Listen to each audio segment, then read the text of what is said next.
एक बार की बात है, नन्ही परी अपनी जादुई छड़ी लेकर आसमान में उड़ रही थी। तभी उसकी नजर नीचे एक खूबसूरत जंगल में पड़ी, जहां रंग बिरंगी तितलियां और चिड़ियां उड़ रही थी। नन्ही परी उन्हें देखकर खुश हो गई और उन्हें पास से देखने के लिए जंगल में गई। नन्ही परी तितलियों के पास गई, पर तितलियां उसे देखकर डर गईं। इतनी बड़ी तितली, कहीं ये हमें खाने तो नहीं आ रही? दोस्तों, भागो यहाँ से। रुको, मुझे डरने की जरूरत नहीं है। मैं तुम्हें कोई नुकसान नहीं पहुँचाऊंगी। मैं बस तुमसे बात करने आई हूँ। तुम कौन हो? कहाँ से आई हो? इतनी बड़ी तितली तो हमने इस जंगल में पहले कभी नहीं देखी। नहीं नहीं, मैं तितली नहीं हूँ। मैं तो एक परी हूँ। मेरा नाम नन्ही है। मैं यहाँ परीलोक से आई हूँ। क्या कहा तुमने? तुम परी हो? हाँ हाँ, सही सुना तुमने। मैंने सुना है परियों के पास जादुई छड़ी भी होती है। तभी नन्ही परी की नजर जमीन पर पड़ी एक सुंदर सी तितली पर पड़ी, जो उड़ नहीं पा रही थी। नन्ही परी उसके पास गई। तुम्हें क्या हुआ तितली रानी? तुम उड़ क्यों नहीं रही? क्योंकि मेरा एक पंख टूट गया है। अब एक पंख से भला मैं कैसे उड़ूं? घायल तितली की बात सुनकर नन्ही परी को उस पर दया आ गई। उसने तुरंत अपनी छड़ी उठाई और उससे ऐसा जादू किया कि घायल तितली के पंख एकदम ठीक हो गए और वो उड़ने लगी। सभी तितलियां ये देखकर खुश हो गईं। तुम्हारी छड़ी तो कमाल की है नन्ही परी। तुम तो इससे कुछ भी कर सकती हो।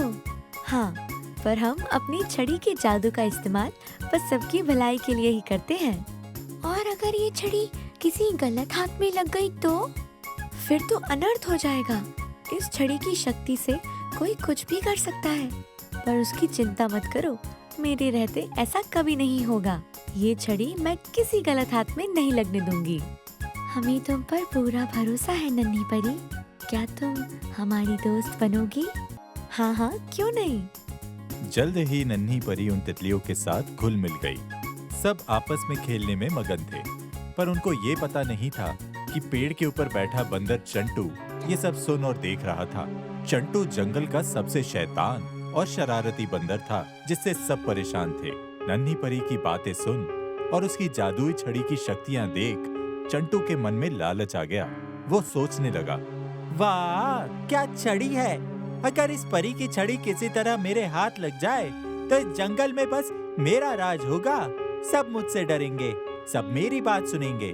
चंटू किसी भी तरह नन्ही परी की जादुई छड़ी पाना चाहता था, इसलिए वह चुपके चुपके पेड़ के पत्तों से छुपता हुआ नन्ही परी के पीछे पहुंच गया और एक झटके से उसके हाथ से जादुई छड़ी छीन ली और उछलकर ऊपर चला गया।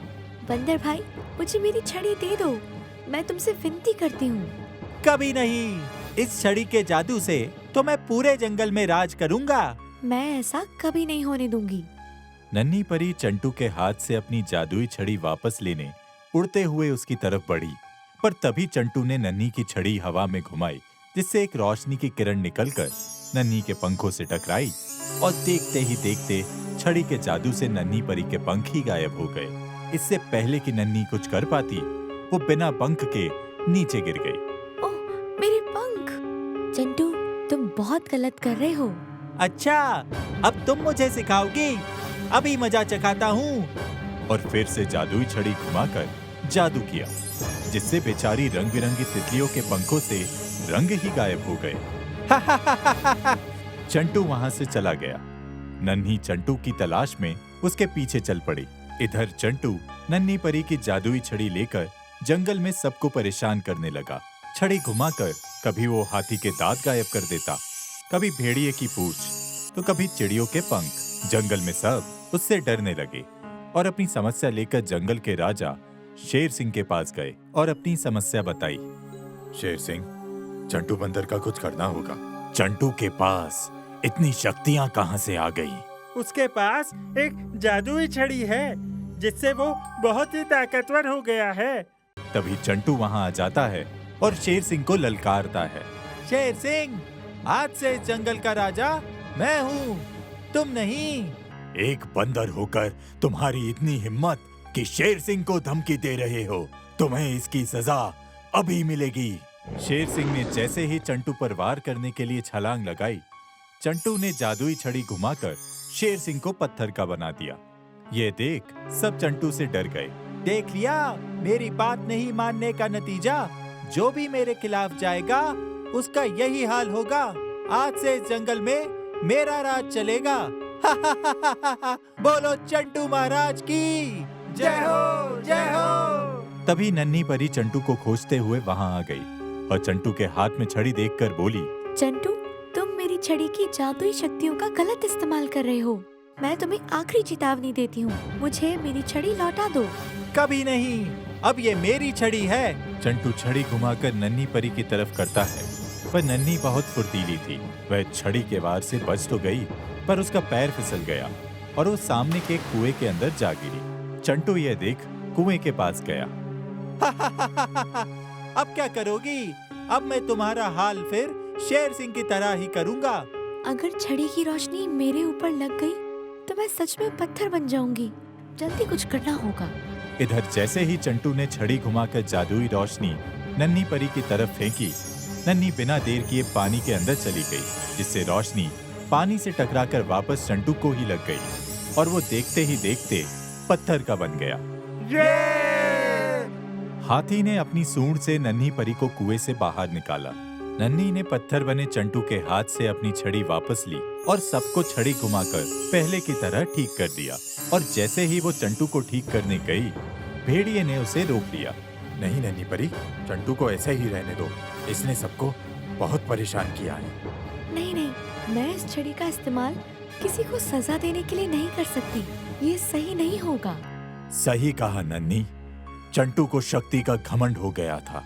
अब जब उसके पास कोई शक्ति बची ही नहीं तो उससे क्या खतरा, इसे भी ठीक कर दो। शेर सिंह की बात सुन नन्ही परी ने चंटू को भी ठीक कर दिया। शक्ति जाते ही चंटू को अपनी गलती का एहसास हुआ और उसने सबसे माफी मांगी। मुझे माफ कर दो, शक्ति के घमंड में मैंने तुम सबको बहुत परेशान किया। मैं ऐसा फिर कभी नहीं करूंगा। तुम्हें अपनी गलती का एहसास हो गया, ये बहुत अच्छी बात है चंटू। हमेशा याद रखना कि शक्ति का गलत इस्तेमाल करने से कभी न कभी उसकी सजा जरूर मिलती है। मैं हमेशा ये याद रखूंगा नन्ही परी। अब मुझे वापस परीलोक जाना होगा। तुम सबसे मिलकर बहुत अच्छा लगा। हमें भी, फिर आना नन्ही परी। नन्ही परी जादुई छड़ी लेकर वापस परीलोक चली गई, पर अब उसका जंगल में आना जाना लगा रहता था, क्योंकि अब जंगल के जानवर उसके दोस्त जो थे